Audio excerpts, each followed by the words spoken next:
Hello guys, for today's video, magluluto tayo ng fish. Dito po, para-paraan po dito ang pagluto ng fish.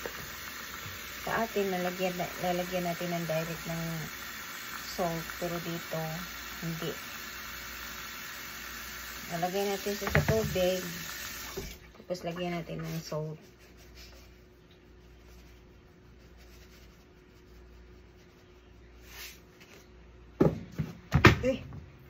Then you can add fish.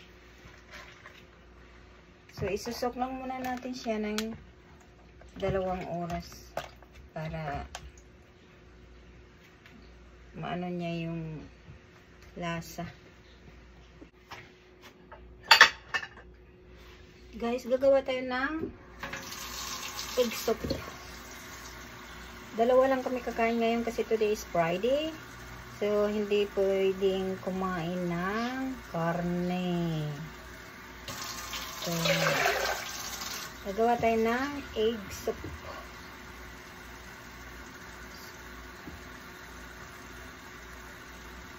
Ayan na, na-ready ko na ang tubig.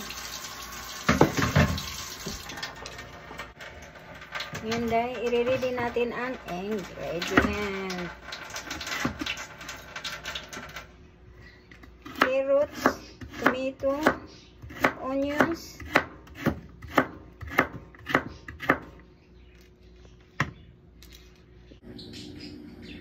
ngayon guys, na-ready ko ng akin ingredient. Carrots, tomato, onions, and eggs, and cornstarch, and shrimp mint, tsaka yung water sa cornstarch.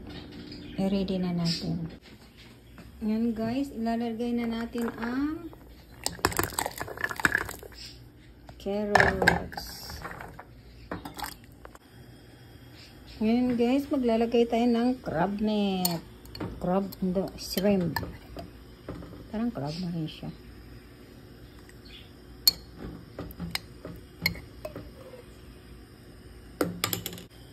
Haluin lang natin para may lasa siya mamaya. Bawal sa amin ang karne because it's Friday today.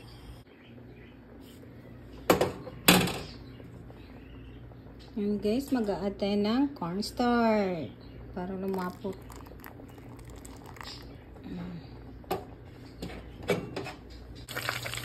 So guys, naprito ko ng aking fish.